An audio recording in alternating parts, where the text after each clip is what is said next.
Ser podcast. Jesús Callejo, una semana más, bienvenido de nuevo a Ser Historia. ¿Qué tal, Nacho? Santificada semana, esta vez, por el personaje que tratamos. Desde luego, santo y un santo sorprendente, ¿no? Y que ahora lo comentaremos, nos va a hacer abrir perspectivas de tradiciones que hasta entonces habíamos pensado que éramos todos de una forma y resulta que no, que a lo mejor hay más perspectivas de todo tipo, ¿no? Hay muchos santos. Mira, eso lo comentaba yo el otro día, hablando precisamente de la Guardia Civil y del Ministerio de Asuntos Exteriores, que está cerca de mi casa, que hace unos meses me sorprendió, ¿no? Pero me sorprendió gratamente el encontrarme escoltando la entrada de la entrada del ministerio a dos guardias civiles. Ella era una chica oriental, seguramente era china, y él era negro. Y me sorprendió, pero muy gratamente, ¿no? De esa perspectiva mucho más amplia, ¿no? De los españoles, que siempre hemos sido como somos y que cada vez somos más heterogéneos, ¿no? Y eso a mí me gusta. Me gusta que cada vez seamos más. En la Edad Media. Claro, sí. Es que ya lo éramos en la Edad Media. Claro que sí, y nos lo hemos olvidado o los echamos creyendo que los echábamos, pero realmente estaban mucho más presentes de lo que creíamos, ¿no? Sí, siempre. A ver, de hecho, siempre se ha dicho, ¿no? Parece que es un tópico, pero que España ha sido un crisol de culturas, pero es evidente, ¿no? Cuando dicen, no, nos invadieron los musulmanes, sí, nos invadieron y estuvieron aquí cientos de años. Eso ya no es una invasión, eso ya es cohabitar con ellos y por lo tanto, pues también hubo mezcla. Aunque es verdad que luego los matrimonios mixtos no eran tan fáciles, por ejemplo, entre un judío y un cristiano, o entre un cristiano y un musulmán, etcétera, no eran tan habituales, pero lo sabía. Evidentemente, eso al final tiene unas consecuencias genéticas. Así que somos herederos de nuestros genes y está claro que la mixtura de genes es tremenda y en España mucho más. Bueno, pues es un poco lo que le ha pasado a San Isidro. De San Isidro tenemos una visión pues más o menos romántica y beatífica de él, y la seguimos teniendo, evidentemente, pero con una ventaja, y es que es un cuerpo incorrupto, que ya de por sí es milagroso, ¿no?, que haya llegado a nuestros días, y al que se le ha realizado una serie de pruebas. Entonces eso nos ha dado una serie de datos que no nos pueden dar otros santos, entre otras cosas porque ya no sabemos dónde están sus huesos, o si hay reliquias, a lo mejor de un santo, imagínate, de los primeros tiempos de la cristiandad, a saber si son suyos. En el caso de San Isidro, sí tenemos como una larga custodia donde podemos aseverar que el cuerpo momificado corresponde a San Isidro. Y faltaba pues la prueba un poco fehaciente, la prueba de oro, para saber más datos. La prueba del algodón, ¿no? La prueba del algodón, efectivamente.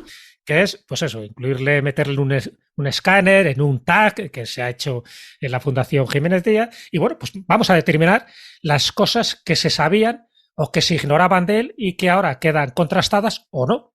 Y en algunos casos, pues se han dado distintas circunstancias. Por eso traemos a colación en este cronovisor a San Isidro, que podría decir, bueno, San Isidro, el santo patrón de Madrid. De Madrid y de muchos más tantos sitios y tantos lugares, ¿no? Del Ejido, también de la Orotava, de Talavera de la Reina, y hombre, como hay que citar León, pues por ejemplo de Santa María del Páramo, también es el santo patrón, pero es que es santo patrón de ciudades que tienen que ver, bueno, de países sudamericanos, como es Honduras, como puede ser México también, bueno, que sería ya norteamericano, México, pero también de Argentina, de Perú, de Chile, en fin, de tantos y tantos lugares. Yo que he recorrido gran parte del mundo, igual que tú, yo me he encontrado una estatua de San Isidro en muchísimas iglesias. Sí, yo por ejemplo, ahora que te estaba escuchando, recuerdo haber visto en Montevideo, en Buenos Aires, y bueno, son los sitios que más conozco, ¿no? Pero claro, me sorprendió, ¿no? El santo patrón de Madrid, mucho más universal de lo que se había pensado en un principio. Muy universal y evidentemente llevado por los primeros españoles que fueron a todas estas tierras del Nuevo Mundo.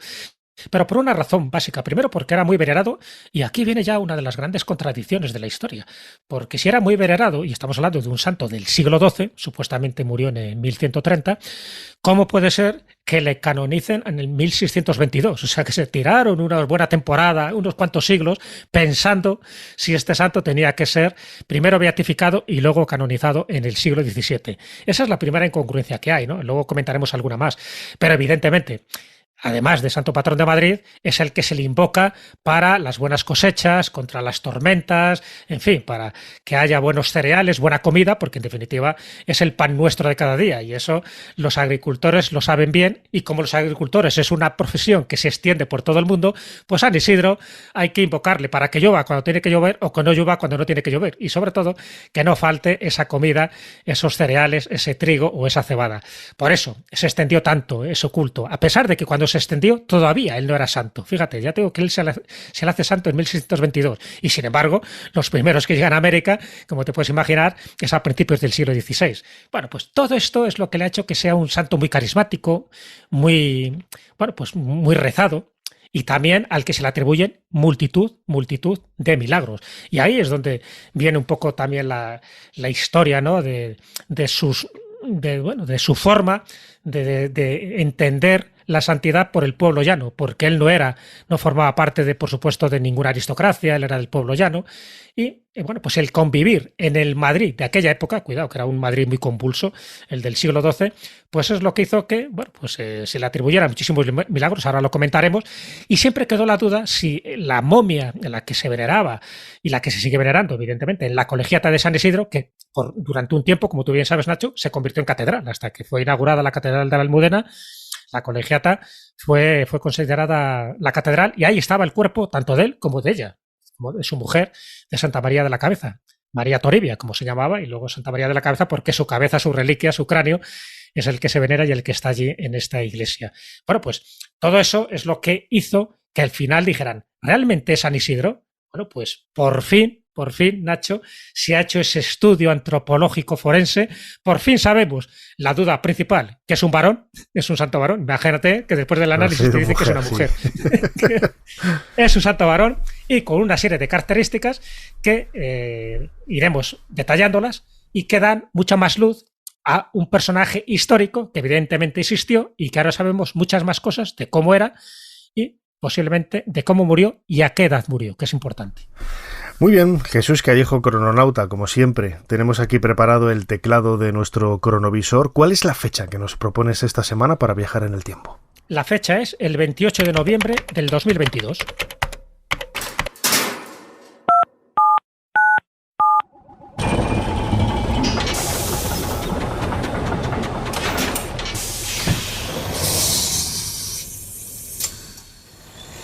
Adelante, pasen. Jesús Callejo les está esperando junto al cronovisor.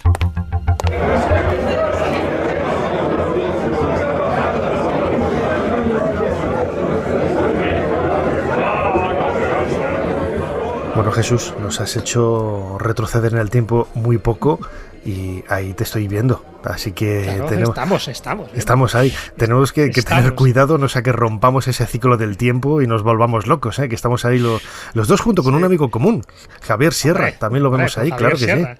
Sí. Sí, esta vez estamos rodando rozando la paradoja temporal, ¿no? Sí. Porque nos hemos acercado mucho en el tiempo, pero ¿por qué nos hemos acercado tanto en el tiempo y además en este lugar en el que estamos, que es la Facultad de Medicina de la Universidad Complutense de Madrid? Porque vamos a ser testigos de la exposición pública, con ponencias y, por supuesto, con imágenes que van a aparecer en pantalla, de ese estudio antropológico forense que se le ha hecho a San Isidro, con el beneplácito, por supuesto, de la Iglesia, porque para este tipo de cosas, pues la Iglesia tuvo que pedir su permiso correspondiente, en este caso a través del cardenal Carlos Osoro, que es el arzobispo de Madrid, y tuvo que pedir permiso a la Congregación de la Causa de los Santos de Roma. Y entonces dijo, pues sí, hacerle un tac, a ver qué pasa, a sabiendas de que la Iglesia cuando ha hecho se algo pone a temblar, con ¿no? algunas reliquias, no le ha salido bien la jugada, y luego si nos da tiempo te comentaré algunas de esas jugadas que no correspondieron con la fecha que se estimaba, ¿no?, que tenía esa reliquia.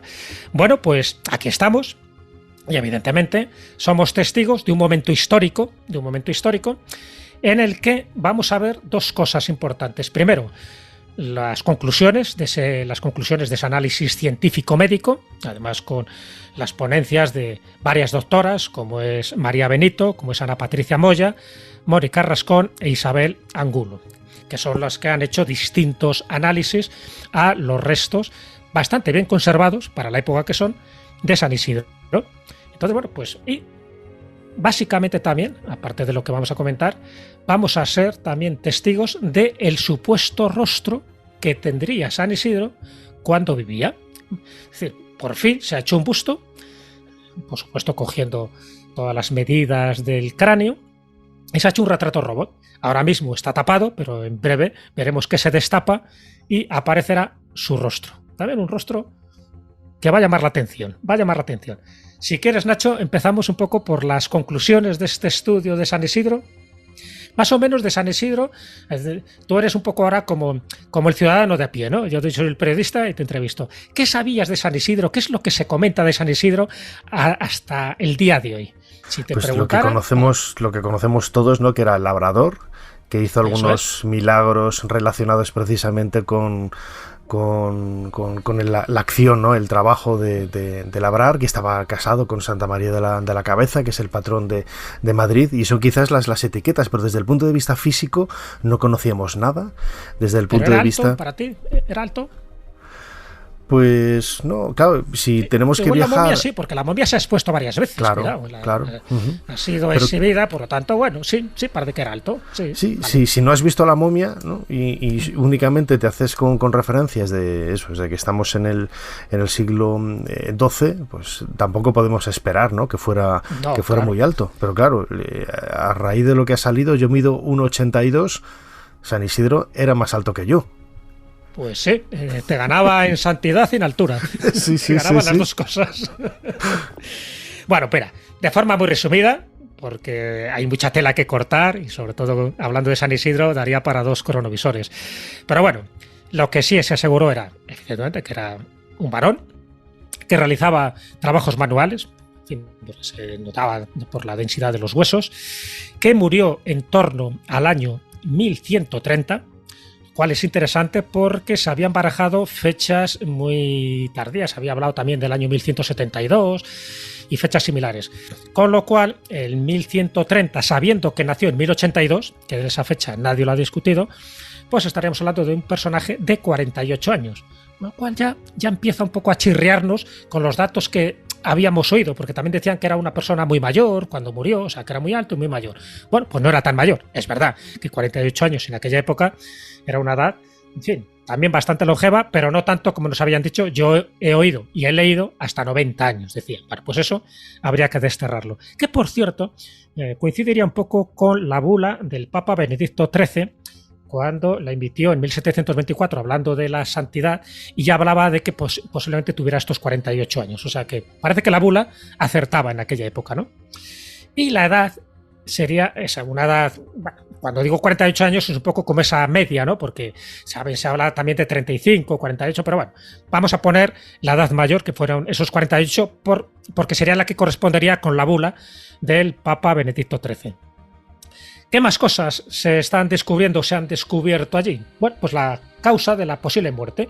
Parece que no hubo ningún tipo de traumatismo, es decir, que el cuerpo no tenía ningún signo de violencia o de que alguien le hubiera dado un porrazo, que hubiera habido un accidente, pero sí signos de enfermedad o infección en los huesos maxilares. Es decir, que la dentadura no la tenía muy buena y eso posiblemente pudo haber provocado algún absceso o alguna fístula que tanto entonces como ahora, si no lo curas, pues puedes morir. Así que podría ser una sepsis y ya tendríamos más o menos la causa de la muerte. Si te parece, Jesús, vamos a escuchar a Ana Patricia Moyam, que es la coordinadora, ¿no?, de este estudio forense, antropológico forense, que se ha realizado sobre los restos, la momia de San Isidro. Vamos a escucharla. Hemos podido hacerle una prueba como las diagnósticas que se le hacen a muchas personas en un hospital, un escáner OTAC, y a partir de las imágenes de escáner OTAC se ha hecho una reconstrucción en 3 dimensiones virtual que luego se ha podido imprimir en resina, y sobre esta reconstrucción del cráneo y de la mandíbula, aplicando técnicas habituales en medicina forense, se ha podido llegar a el aspecto que podría haber tenido. Porque claro, queda marcado en los huesos, y los huesos pues muchas veces aguantan, como hemos visto, siglos. Entonces, tanto en el maxilar como en la mandíbula hemos podido ver señales de destrucción de hueso, de unas zonas de los huesos, en la zona de una muela del juicio, de 2 premolares y de un colmillo, en los que tiene abscesos provocados por infecciones.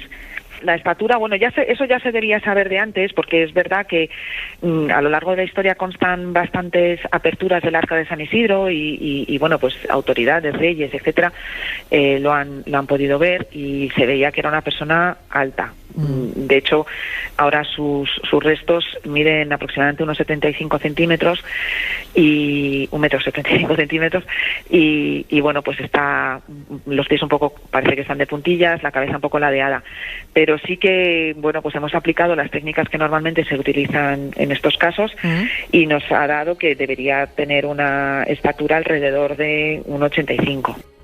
Bueno, realmente llevamos ya tiempo en nuestro departamento de medicina legal y en la Escuela de Medicina Legal y Forense realizando los estudios con las momias. Bueno, claro, todas son antiguas las que tenemos. Y bueno, pues estábamos ya en esto y casualmente pues se nos propuso hacer este estudio, y aprovechamos que teníamos cita para llevar una momia a hacer el escáner, y colamos a San Isidro en ese momento. Y luego ya después, efectivamente, con más detenimiento hemos ido revisando las imágenes del escáner y haciendo luego todo el estudio.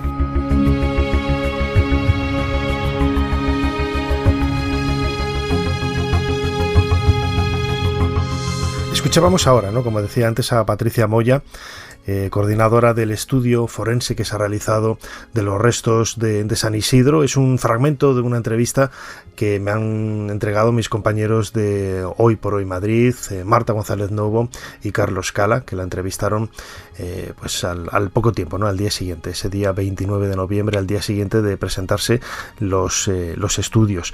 Y Jesús, ahí escuchábamos que era muy alto, esa causa de enfermedad también, de la dentición, que es el mal de muchísima gente en aquella época, ¿no? Porque hay que pensar, por ejemplo, en el antiguo Egipto, tenía que salir Egipto, antes ha salido a León, como uno de los lugares donde también es patrón San Isidro. Incluso los faraones, los grandes monarcas, tenían muchos problemas de dentición, porque los molinos con los que se molía el grano no eran todo lo perfectos y todo lo precisos que se pudiera buscar, y había infinidad de piedrecitas, de granos de arena en ese pan que comían. Entonces, claro, el daño y el mellado era continuo, ¿no? Y claro, algo parecido debía de suceder en la Edad Media con muchísima gente que no podía acceder quizás a un pan de calidad, y la falta de higiene también es lo que generaba, como en este caso, ¿no?, que parece ser la causa de la muerte de San Isidro, una infección en la boca. Sí, eso parece ser. Sería una sepsis, y bueno, pues a partir de ahí se derivó lo que se derivó, ¿no? Pero bueno, es una suposición. También podría haber sido un infarto, porque bueno, al no tener ningún tipo de rastro en los huesos, pues pudo haber sido alguna afección cardíaca. Pero se inclinan más, vista la dentadura, por este tipo de problema, ¿no?, o de enfermedad. Una mezcla de todo en muchas ocasiones, sí, ¿no? Pudo haber sido un poco de todo. Claro, se busca una sola causa y al final es un poco todo, ¿no? Que tuvo una enfermedad que afectada o por ya de por sí la debilidad que generaba precisamente esos problemas en la boca, pues le pudo haber llevado por delante, claro que sí. Sí, lo que sí quedó claro dentro de ese análisis es que le faltaban cosas. En fin, no le faltaba un brazo entero o no le faltaba un pie, pero sí le faltaban algunos huesos, por ejemplo en las manos, en los pies, en las vértebras, alguna vértebra faltaba, y por supuesto también algún diente. Lo cual es comprensible porque casi con total seguridad se utilizaron como reliquias. O sea, ¿sabes? Fue expuesto en algunas ocasiones. Aparte, tanto los Austrias como los Borbones también usaron el cuerpo pensando que al tener propiedades terapéuticas se podrían curar ellos de enfermedades. Y bueno, pues ya sabes, una vez que ya tienes el cuerpo, dices, pues mira, me llevo esta vértebra. Bueno, lo de los huesos es muy habitual, ¿no? No solo se ha hecho con él, sino bueno, con Santa Teresa o con San Diego de Alcalá, por ejemplo, también. En el caso hay anécdotas muy significativas, tirando un poco de historia de lo que se hizo con la momia a la hora de exponerla o de entrar en contacto con alguien, por ejemplo, dentro de la nobleza o de la realeza. Hay cosas muy llamativas. Por ejemplo, en el caso de los Austrias, en el Felipe III tuvo unas calenturas y entonces, bueno, pensaba que se iba a morir de estas calenturas, y cuando estaba en Casarrubios del Monte, en esta localidad de Toledo, le llevaron el cuerpo incorrupto de San Isidro para que se acostara con él. Y así estuvo durante unas cuantas noches hasta que vieron que mejoraba. O sea, tú imagínate, en el trasiego de este cuerpo, pues algún huesecillo debió caer por ahí. O en el caso de doña Mariana, la segunda esposa de Carlos II el Hechizado, que también le tuvieron que llevar el cuerpo cuando estaba allí en el Real Alcázar. O en el caso de Carlos II, el Hechizado, que el pobrecillo, pues ya sabes que utilizaba todas las reliquias que tuviera a mano.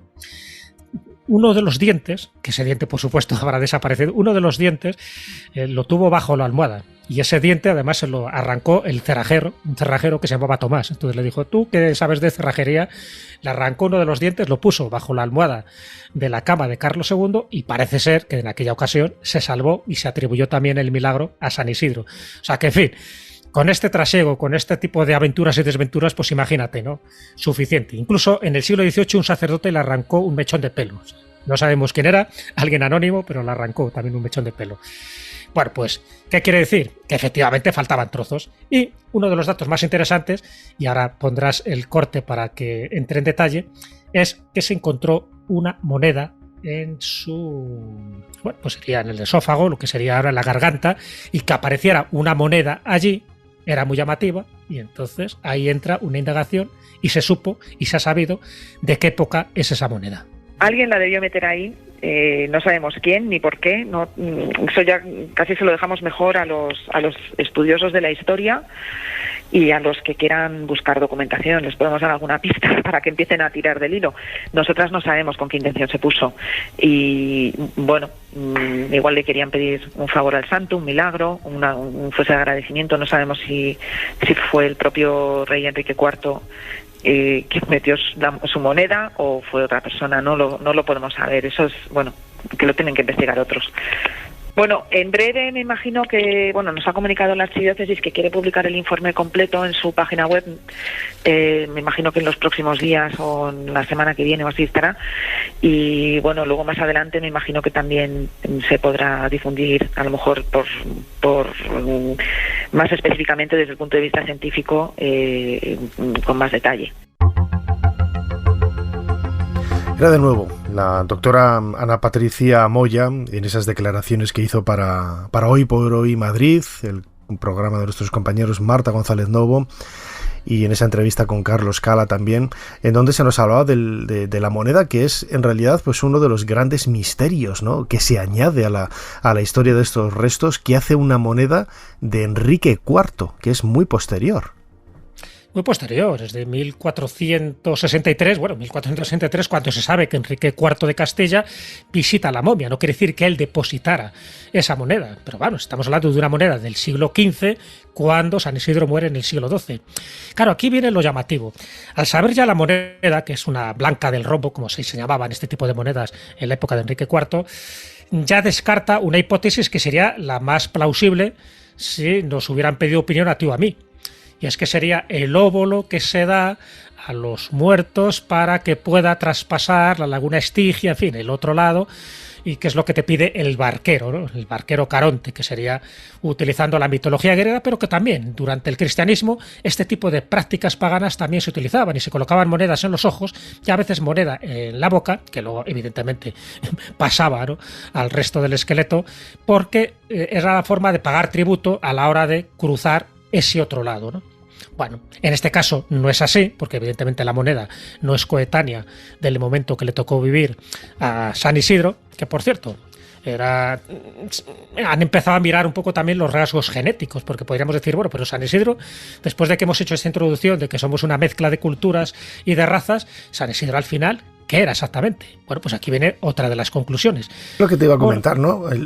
Escuchábamos antes, ¿no?, lo escuchábamos también en tus palabras, ¿no?, esa idea de que el estudio dice que podía proceder, ¿no?, del norte de África, o tener relación con familiares que hubieran sido norafricanos, y tiene toda su lógica. Estamos en el siglo XII, los musulmanes llevan 5 siglos aquí, y la mezcla que debía de haber en aquel momento entre los hispanos visigodos, por así decirlo, y la gente que entró desde el norte de África, debía de ser pues muy extendida, muy clara y muy evidente. Y seguramente pues San Isidro pues era una ramificación más, ¿no?, de esas uniones que hubo. Sí, con total seguridad. A ver, lo que intentaron buscar era, pues eso, rasgos genéticos, un poco si procedía, un poco pues, del tipo caucásico o asiático. Estuvieron mirando varias opciones, tuvieron que descartar que fuera caucásico 100%, y sí vieron que tenía características propias de grupos afrodescendientes. ¿Qué quiere decir eso? Que algunos de sus ancestros tenían origen africano. ¿Qué quiere decir esto? Todo o nada, daba igual, porque por entonces la mezcla que había era tremenda. De hecho, lo que sí se sabe que San Isidro era un hispano visigodo, evidentemente. Venía de ahí, de toda esta cultura que se había amalgamado antes de que llegara la invasión musulmana. Y por lo tanto él era mozárabe. ¿Qué quiere decir que era mozárabe? Que era un cristiano que estaba en territorio de Al-Ándalus en aquel momento. De hecho, él está en Madrid al poco de la Reconquista, pero otra vez se vuelve a reconquistar por parte de los musulmanes, que es cuando San Isidro se tiene que largar, es cuando se tiene que ir a Torrelaguna. Cuando Alí, el rey de Marruecos, ataca Madrid en 1110, pues como hicieron tantos, se tuvo que largar. Claro, ¿qué quiere decir? Que allí vivía muchísima gente de todo tipo. Evidentemente casi todos eran hispano-visigodos, pero por la zona que le tocó también era un mozárabe, y por eso se dedicaba a los oficios para sobrevivir como fuera. Ya sabes que fue pocero, fue zaurí y era labrador. Lo de zaurí además tiene también unas connotaciones, vamos a llamarlas mágicas. Sí, en el sentido totalmente, claro. Él sabía cómo encontrar pozos de agua, sabía la distancia, ¿no?, que había que excavar para poder encontrar esas vetas de agua, y eso le daba, en fin, no algo milagroso, evidentemente, son unas cualidades que tienen los zauríes utilizando lo que se utilizaba en aquel momento, que era una horquilla de ramas de un árbol, una horquilla en forma de Y, y a partir de ahí pues él lo localizaba. Bueno, pues esto es lo que sirvió también para que incluso en milagros post-morte, porque hay varios milagros que se le atribuyen en vida, por ejemplo la multiplicación de alimentos, no solo cuando salva a su hijo Illán de las aguas, cuando cae en el brocal, y entonces él a través de las oraciones hace que el agua suba y salva a su hijo Illán. Curiosamente, y aquí viene también otro dato muy llamativo, no tiene nada que ver con el análisis forense del que estamos comentando, pero se le ha atribuido un hijo. Es decir, se casó con Santa María de la Cabeza, luego dice la leyenda que al final se separan para vivir santamente, y que antes de separarse tuvieron un hijo. Bueno, ese hijo no aparece hasta el siglo XVII. O sea, nadie hablaba del hijo al principio, y sobre todo con el primer documento más o menos histórico que tenemos de la existencia de San Isidro y de sus milagros, que es el documento de Juan Diácono, que es un documento, más bien un códice de 1275. En ningún momento se habla de San Illán. Y aquí viene otro de los milagros. Fíjate, te voy a decir 2 milagros. El primer milagro, para mí, y eso no lo llegaron a explicar en el momento en el que hemos estado en el cronovisor, en la Facultad de Medicina, el primer milagro es cómo el cuerpo de San Isidro, sabiendo cómo le enterraron, o sea, ten en cuenta que él muere casi pobre de solemnidad, le entierran en una pequeña urna de madera en la tierra, directamente en el cementerio de San Andrés, en Madrid. El cementerio de San Andrés en aquella época era conocido por las inundaciones que había. O sea, había un reguero de agua que cada vez que llovía pues pasaba por encima de todas las tumbas. Bueno, pues todos los cadáveres, toda la gente que fue enterrada en el cementerio de San Andrés, evidentemente ha desaparecido sus huellas, por eso, porque se han corrompido por el tiempo y por la humedad. El único que ha permanecido incólume es el de San Isidro. Para mí, eso es un auténtico milagro científico, en el sentido de que no se puede explicar cómo ha llegado este cadáver a nuestros días, y no el resto de todos los que estaban enterrados en tierra, tal cual. En fin, no es un lugar hermético, por supuesto, no había ningún sarcófago herméticamente cerrado, y ni tampoco era un lugar donde tú te pudieras deshidratar, en el sentido de que el calor, que sí ocurre, por ejemplo, en el desierto de Libia o en el desierto de Egipto, sí puede producir momificaciones naturales. Aquí no hay una momificación natural, no hay una momificación artificial, evidente, y es lo que dentro de los términos eclesiásticos se llama un cuerpo incorrupto, que dice que sería una señal de santificación. Bueno, para mí es sorprendente. Biológicamente es difícil de explicar cómo este cuerpo, porque cuando abren el sarcófago, en fin, esta urna, pasan 40 años, tal como dice la crónica. En 40 años, en un lugar totalmente húmedo, evidentemente no queda nada. Bueno, pues el otro supuesto milagro es cómo San Illán, sin tener ninguna evidencia histórica de que él llegó a existir, San Illán nunca ha sido canonizado, no figura en ningún santoral, no tiene fiesta litúrgica. Sin embargo, oye, se le ha elevado a santo, San Illán, tiene un paseo en Madrid, el Paseo de San Illán, y además tiene una ermita en la población de Cebolla, que forma parte de la provincia de Toledo. Vamos. Eso sí que es un milagro, desde luego. Ahí lo tienes. Eso sí que es un milagro. Fíjate, ya para ir acabando tenemos ahí un par de minutos o tres. Jesús Callejo, crononauta. Antes lo comentábamos, ¿no? La Iglesia no siempre, aunque el arzobispo decía que, bueno, que vamos a abrir las puertas, ¿no? Porque somos generosos y vamos a dejar que los científicos pasen para investigar y que ellos nunca han puesto trabas y no tienen miedo a ello. La verdad es que no es así, no es así. Porque siempre que se ha intentado investigar algo, la Iglesia lamentablemente ha salido escaldada, porque bueno, pues gran parte de los tesoros que atesora, valga la redundancia, vienen de la tradición, vienen del mundo de la fe, vienen de elementos que no son mensurables, ¿no? por la ciencia, y muchos temían que quizás con San Isidro pudiera pasar algo parecido, aunque no ha sido así, y lo temían porque hay algunos antecedentes que son incluso curiosos y jocosos, ¿no? Sí, así es, Nacho. En nuestro cronovisor, cuando hemos estado en vivo y en directo, ¿no?, en estas conclusiones científicas, pues también ha hablado el cardenal Carlos Osoro, el arzobispo de Madrid, y él comentaba de que la Iglesia nunca ha tenido miedo que la ciencia pues indague, investigue este tipo de reliquias. No es exactamente así por lo que sabemos, y solo te pongo 3 ejemplos muy claros. El primero posiblemente sea el más conocido, el de la sábana santa de Turín, aquel análisis que se hizo en 1988 en 3 laboratorios, uno en Arizona, otro en Oxford y otro en Zúrich, y la datación que salía era de 1260 a 1390, es decir, una reliquia medieval.